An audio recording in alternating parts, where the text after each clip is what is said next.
bersukacita? Amin. Ya, kalau kita nggak ada sukacita ya kan salah ya. God has provided. Tuhan sudah menyediakan kebenaran, damai sejahtera, dan persekutuan dan sukacita di dalam persekutuan dengan Roh Kudus. Ya, teman-teman, saya merenungkan satu hal bahwa teman-teman, kalau kita sampai hari ini seperti yang Kak Glory bilang, kamu belajar mengerti selera Bapa, kamu bergerak dalam kebangunan rohani, kamu mengerti bahwa kamu sangat dicintai dan lain sebagainya. Satu kalimat yang menyadarkan saya bahwa ada pribadi dia yang tidak pernah berhenti mencium, memeluk, dan mempertahankan diri. Amin.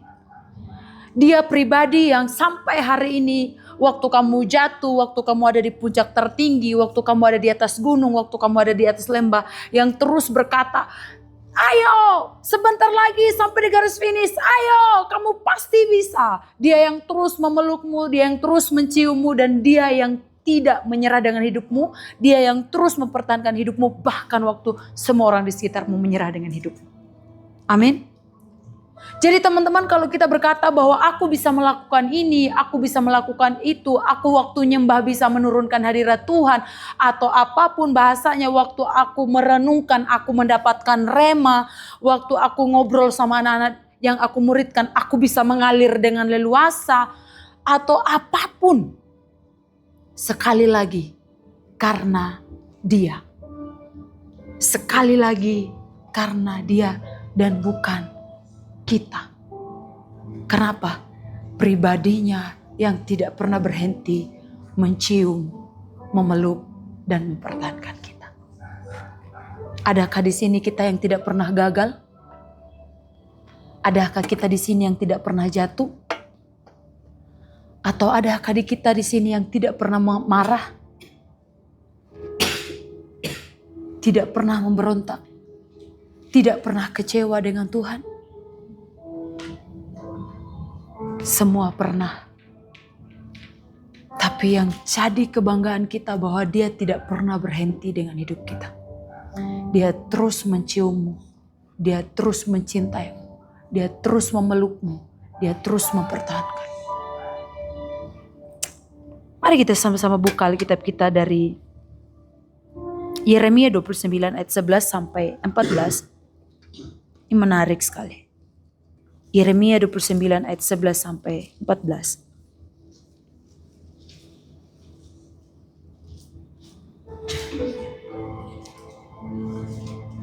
Yang cewek boleh baca ayatnya yang ganjil. Yeremia 29 ayat 11, 2, 3.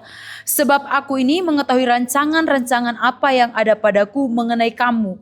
Demikianlah firman Tuhan, yaitu rancangan damai sejahtera dan bukan rancangan kecelakaan, untuk memberi kepadamu hari depan yang penuh harapan.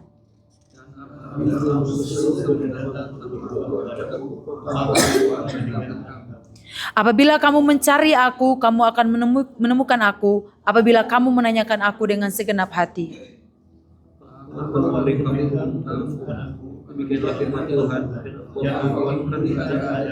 Terdapat keperluan kamu dari antara segala bangsa dan dari segala tempat di mana kamu telah mereka.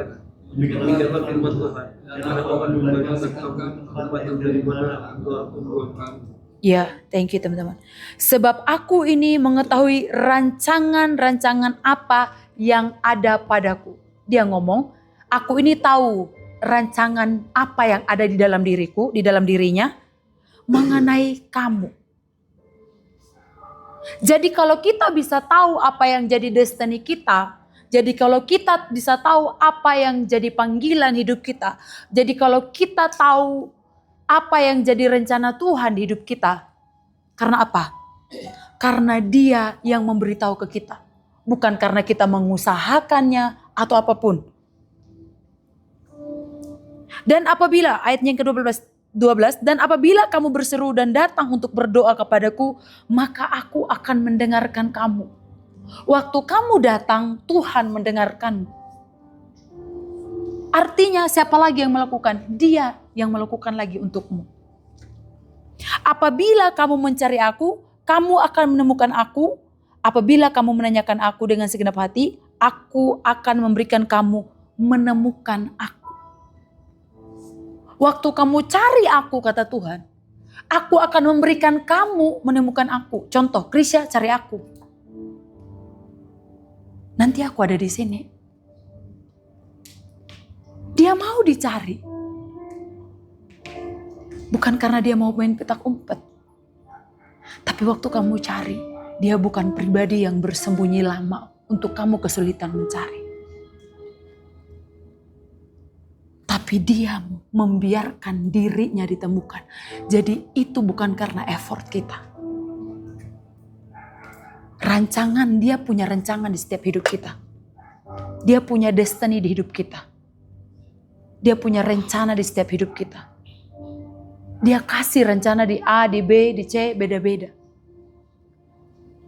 Tapi dia tidak membuat kita kesulitan seperti orang-orang dunia yang tidak mengetahui kebenaran ini. Dia kasih rencana. Tapi dia juga yang memberitahu rencana itu. Dia yang bilang cari aku. Tapi dia juga yang perkenankan dirinya untuk kita temui dia. Waktu dia minta untuk kita cari, dia juga yang perkenankan dirinya untuk kita menemukan dia. Ada 3 poin yang saya pengen bagikan pagi hari ini. Di saat dia terus merayu, mencium, dan mempertahankan hidup kita. Poin pertama, dia selalu merekayasa segala sesuatu hanya untuk dikenal.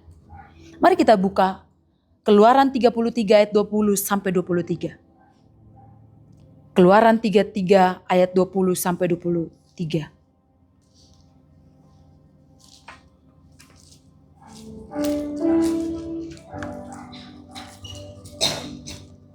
Keluaran 33 ayat 20 sampai 23. Lagi firman-Nya, engkau tidak tahan memandang wajahku, sebab tidak ada orang yang memandang aku dapat hidup.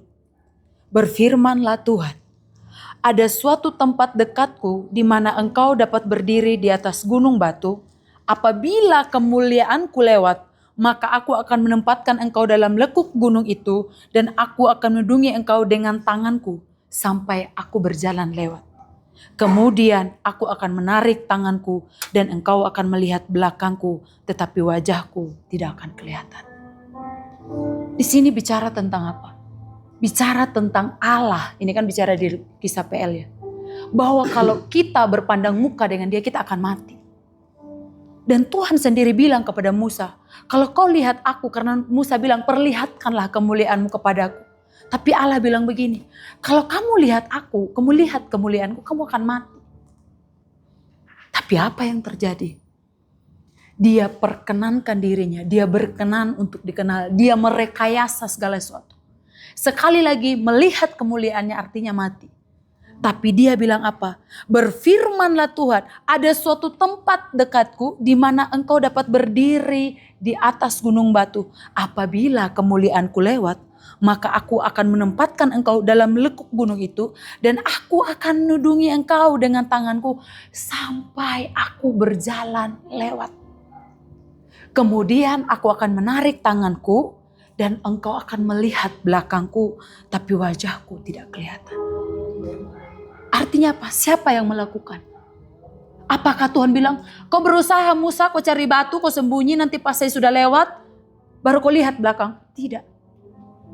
Waktu Musa pengen mengenal dia, waktu Musa pengen kenal Tuhan, Tuhan aku mau lihat kemuliaanmu. Dia bilang, Musa kau gak bisa, kalau kau lihat kemuliaanku kau mati. Tapi Tuhan selalu menghargai kerinduan kita waktu kita ingin mengenal dia. Makanya Tuhan merekayasa, ada batu di situ, kau ada di situ, kau berdiri di situ. Jadi kalau ada yang bilang bahwa Bapa itu Tuhan yang jahat, artinya dia belum mengenal Tuhan. Orang asal bilang, oh Tuhan di PL itu kejam sekali. Tuhan di PB lebih bermurah hati. Siapa bilang? PL bilang jangan mencuri. Itu dosa. PB bilang waktu baru ingini dalam hati sudah dosa. Artinya kalau bilang PL kejam, PB apalagi? Tapi kembali lagi, bahwa di PB kita tidak melakukan sendiri, ada yang namanya pribadi Roh Kudus. Dia merekayasa segala sesuatu hanya untuk dia dikenal. Apa yang Tuhan rekayasa di hidupmu? Apa yang nampaknya Tuhan hancurkan di hidupmu? Apa yang nampaknya Tuhan sedang mengambil sesuatu di hidupmu? Apa yang nampaknya Tuhan mengizinkan sesuatu itu terjadi di hidupmu hanya supaya kamu tahu bahwa Dia itu Jehovah Jireh, bahwa apa yang kamu punya sekarang itu tidak ada apa-apanya dari apa yang sedang Dia sediakan buat hidupmu. Dia pengen kita mengenal Dia. Apa? El Shaddai, Jehovah Rafa, Jehovah Nisi. Apa lagi? Kadang memang gak enak. Kenapa gak enak? Ya karena jiwa kita kekentalan. Daging kita sudah terlalu tebal mungkin. Gak enak. Tapi apa? Dia selalu memperkenankan, berkenan ditemui, berkenan dikenal. Dia menciummu. Dia merayumu. Dia mempertahankan. Poin yang kedua, saya tidak akan lama. Dia mempertahankan. Yeremia 31 ayat 20. Dia Tuhan yang selalu mempertahankan. Yeremia 31 ayat 20 berkata, anak kesayangankah gerangan Efraim bagiku atau anak kesukaan? Sebab setiap kali aku menghardik dia, tak putus-putusnya aku terkenang kepadanya. Sebab itu hatiku terharu terhadap dia, tak dapat tidak aku menyayanginya. Demikianlah firman Tuhan. Dia mempertahankanmu. Jadi, kalau kamu sudah jatuh bangun dalam dosa, ada banyak belas kasihan Tuhan yang turun di hidupmu. Jangan kamu bilang, kayaknya kemarin saya sudah tabung baca firman sekian pasal. Itu kebenaran firman kenapa kau tidak tenggelam. Kebenaran firman itu yang memerdekakan hidupmu. Tapi tentang bicara tentang kasih karunia. Bukan karena kita buat untuk Tuhan. Tapi Tuhan yang melakukan untuk kita. Dia mencintaimu. Dia merayum. Dia mencium. Anak kesayangankah gerangan Efraim bagiku atau anak kesukaan? Kenapa? Karena ketika aku menghardik dia, Tuhan bilang, tapi tak putus-putusnya aku terkenang kepadanya. Jadi kalau kamu kira waktu Tuhan seperti mengizinkan sesuatu pukulan terjadi di hidupmu. Kamu pernah lihat mungkin orang tua, papamu mukul kamu, mamamu gak tega. Mamamu mukul kamu, papamu yang belah kamu. Kak, aku gak punya papa mama, jadi aku gak tahu rasanya. Biasanya kayak gitu. Kenapa? Gak tega. Atau jangankan gitu. Ada satu teman saya ingat sampai hari ini.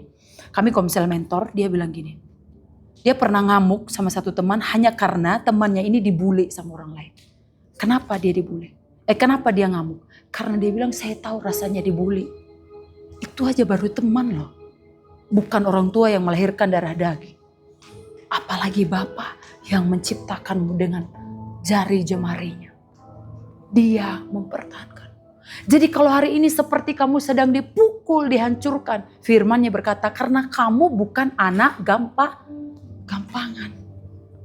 Karena kamu anak yang dewasa. Tapi itu bagian dan bentuk dari cintanya dia mempertahankanmu. Kalau bukan teman-teman kita udah is dead. Gak ada kesempatan. Serius. Tapi mari melihat. Apapun bentuk pukulannya, hajarannya. Kamu perlu tahu. Anak kesayangankah Efraim bagiku? Waktu saya baca ayat ini saya posisikan. Anak kesayangankah Dorce bagiku? Sehingga setiap kali aku menghardiknya. Aku tidak putus-putus untuk mengenangnya. Jadi kalau kamu merasa kamu sedang mengalami didikan Tuhan. Karena upah dosa dari yang kamu. Memang iblis menuntut. Ada yang namanya konsekuensi. Tapi bagi Bapa. Karena dia menghajarmu. Supaya ada pertobatan di hidup kita. Karena dia menganggapmu dewasa. Tapi percayalah. Dia juga tidak tega. Kenapa? Kalau seperti itu, kalau dia memang tega banget. Waktu manusia jatuh dalam dosa. Kejadian 3. Dia akan lepas tangan. Dia tidak akan merekayasa sedemikian rupa. Supaya mengirimkan putranya yang tunggal. Untuk menebus. Loh, yang buat dosa siapa? Manusia loh. Kan perjanjiannya dari awal begitu. Kamu akan mati kalau makan buah itu. Tapi waktu dia lihat manusia jatuh dalam dosa. Hatinya pun tidak tenang. Dia cari Adam, di manakah kau? Siapa yang bilang kau telanjang? Di situ pun sebelum anaknya yang tunggal mati di atas, dia pergi nyari binatang untuk membuatkan baju buat mereka. Sudah jatuh dalam dosa loh. Jadi kalau hari-hari ini kamu sedang ada di fase kejatuhan, iblis pasti tidak tinggal diam di hidup. Percuma kamu ibadah setia, percuma kamu di semester sekian, percuma kamu baca Alkitab, memang tidak ada gunanya. Padahal sebenarnya Tuhan bisa melarang kakimu supaya kamu tidak terjerumus itu. Iblis akan mencoba percuma. Tapi kebenarannya adalah sama seperti Allah bilang kepada Efraim, anak kesayangankah Efraim bagiku. Jadi sekarang kalau kamu sedang ada di didikan Tuhan, dia bilang hal yang sama. Kenapa? Dia sedang terus mengingat nama. Tak putus-putusnya. Dia mencium, dia memelukmu, dia mempertahankan. Jadi kalau sampai hari ini, kamu sudah berkali-kali jatuh dalam dosa yang sama. Kamu sudah berkali-kali mengecewakan dia. Tapi kamu terus melihat kasih karunia, belas kasihan Tuhan. Kenapa? Karena dia mempertahankan. Kalau kamu ingat di perjanjian baru, kisah tentang pohon ara apa pohon anggur yang tidak berbuah itu. Lalu pemilik pohon itu, Tuhan, izinkan sekali lagi tahun depan kalau kau datang, kalau kau masih lihat dia tidak berbuah, kamu boleh potong. Tapi setelah percakapan itu apa yang dia lakukan? Dia memupuknya supaya itu berbuah. Artinya apa? Dia mempertahankan.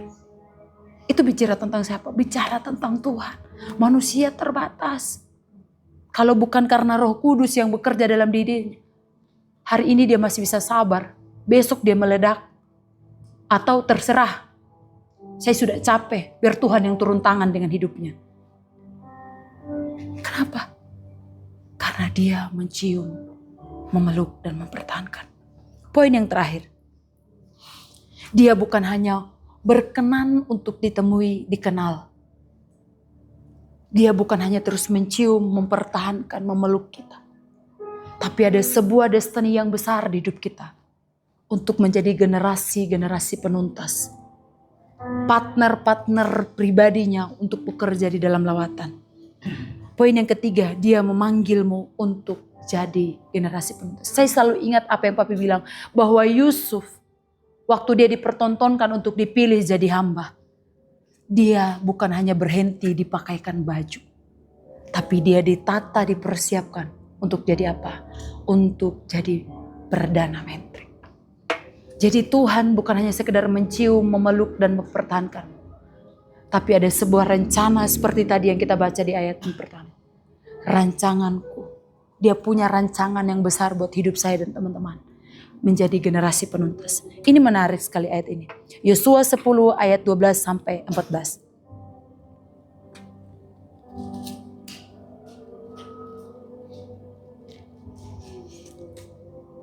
Yosua 10 ayat 12 sampai 14. Ini menarik sekali. Mari kita baca sama-sama ya. Yosua 10 ayat 12 sampai 14. 2, 3. Lalu Yosua berbicara kepada Tuhan pada hari Tuhan menyerahkan orang Amori itu kepada orang Israel. Ia berkata di hadapan orang Israel, matahari berhentilah di atas Gibeon dan engkau bulan di atas lembah Ayalon. Maka berhentilah matahari dan bulan tidak bergerak, sampai bangsa itu membalaskan dendamnya kepada musuhnya. Bukankah hal itu telah tertulis dalam kitab orang jujur? Matahari tidak bergerak di tengah langit dan lambat-lambat terbenam kira-kira sehari penuh. Belum pernah ada hari seperti itu, baik dahulu maupun kemudian, bahwa Tuhan mendengarkan permohonan seorang manusia secara demikian. Sebab yang berperang untuk orang Israel ialah Tuhan. Ini menarik waktu saya baca ayat ini. Wow. Tidak pernah ada hari sebelum dan sesudah di mana hari itu matahari dan bulan berhenti. Artinya 24 jam itu tidak terjadi malam dan siang. Maksudnya matahari itu terus terjadi siang. Karena peraturan di orang Israel, kalau sudah matahari terbenam, gak peduli siapa yang menang dan kalah, peperangan harus dihentikan. Tapi di kisah ini, itu orang Amori itu belum dikalahkan. Masih belum tuntas peperangannya. Tapi matahari sudah mau terbenam. Dan artinya peperangan sudah harus diselesaikan. Karena tidak mungkin peperangan terus dilanjutkan kalau mataharinya sudah terbenam. Peraturannya seperti itu. Tapi apa yang dilakukan Yosua? Lalu Yosua berbicara kepada Tuhan. Pada hari Tuhan menyerahkan orang Amori itu kepada orang Israel. Ia berkata di hadapan orang Israel, matahari berhentilah di atas Gibeon dan engkau bulan di atas lembah Ayalon. Yosua memerintahkan matahari supaya dia berhenti di situ dan memerintahkan bulan supaya dia berhenti di situ. Maka berhentilah matahari dan bulan pun tidak bergerak. Sampai bangsa itu membalaskan dendamnya kepada musuhnya. Bukankah hal itu telah tertulis dalam kitab orang jujur? Matahari tidak bergerak di tengah langit dan lambat-lambat terbenam kira-kira sehari penuh. Belum pernah ada hari seperti itu, baik dahulu maupun kemudian, bahwa Tuhan ini yang menarik. Mendengarkan permohonan seorang manusia secara demikian. Sebab yang berperang untuk orang Israel ialah Tuhan. Bagi Yosua, kalau dia tidak punya pengenalan dengan Tuhan, teman-teman pasti tahu siapa Yosua. Bukan dari keluarganya, bukan datang dari keluarga yang wow, yang bersejarah. Dia hanyalah abdi Allah. Bahasa lainnya, hambanya Musa. Tapi kenapa dia dengan percaya dirinya boleh bilang bahwa matahari kau diam di situ, bulan kau diam di situ, dan itu terjadi? Karena dia mengenal Tuhan yang dia sembah. Yang kalau teman-teman tahu waktu Musa sudah keluar, kalau Musa masuk ke dalam kemah, dia ada di luar kemah. Dia mengenal Tuhan dari tuannya. Sampai itu jadi Tuhan di hidupnya. Sampai waktu tongkat estafet itu turun di tangan. Bahkan ajaibnya, Musa aja tidak pernah berhentikan matahari. Tapi dia lakukan itu kenapa? Dia mengenal Tuhan. Menurut kacamata manusia itu mustahil. Menurut kacamata manusia mungkin itu sesuatu yang mustahil untuk kita jadi generasi penuntas. Kenapa? Orang tua kita mungkin gak lulus SD. Nggak kenal firman, pergi ke gereja Natal dan Paskah. Dan itu sesuatu yang mustahil. Bahkan mungkin ada orang-orang dulu waktu saya sekolah teologi, dia bilang, apa mau jadi pendeta nggak ada gajinya? Sesuatu yang mustahil kalau kita bilang kita sedang mengerjakan lawatan. Orang-orang akan bilang sekarang kan anak-anak muda sedang sibuk dengan dunianya sendiri. Ada banyak hal yang menurut orang-orang itu mustahil untuk kita lakukan. Tapi menarik di ayat ini, belum pernah ada hari seperti itu baik dahulu maupun kemudian, bahwa Tuhan mendengarkan permohonan seorang manusia. Wow, kalau kita baca di terjemahan yang lain itu Tuhan obey, taat. Tuhan loh. Kepada seorang manusia. Kamu dan saya, kita adalah generasi penuntas. Kamu dan saya, kita tidak dipanggil hanya untuk hidup buat diri sendiri. Yang penting aku sembuh, yang penting aku pulih, yang penting aku ketemu Tuhan, yang penting aku diubahkan, terus cukup. Lama-lama mati. Benar. Karena benih itu Kalau tidak ditabur, tanam, jatuh dan tumbuh, dia hanya akan tetap satu. Kalau benih itu tidak jatuh kepada kedalaman dan kamu dipecahkan untuk hidup buat orang lain, benih itu hanya akan tetap satu. Apa panggilanmu hari-hari ini? Kamu dipanggil jadi generasi penerus seperti apa? Pendoa syafaat. Punya hati ibu buat orang-orang. Sebagai kakak, memuridkan, penginjilan, mengembalakan, mengajar, apapun itu. Lakukan dan jangan membandingkan diri buat orang lain. Kenapa?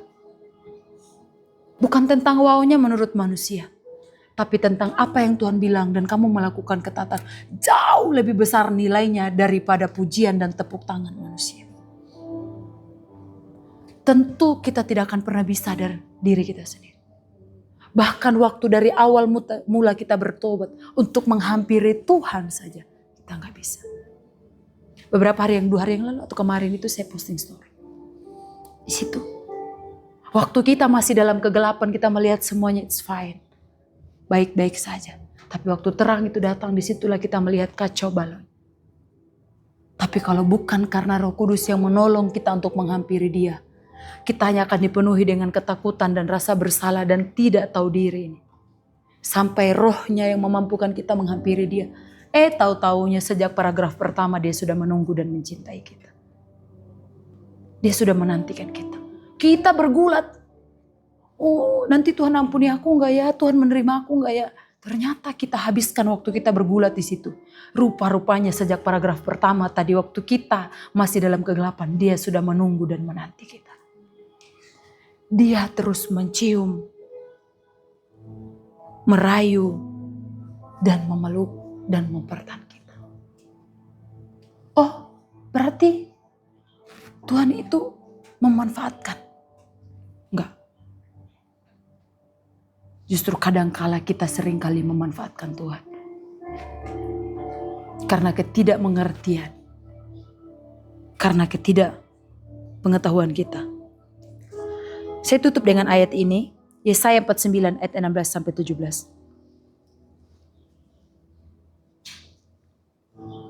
Dia Tuhan sekali lagi yang merayu, mencium dan mempertahankan. Yesaya 49 ayat 16 sampai 17 berkata demikian, mari sama-sama baca.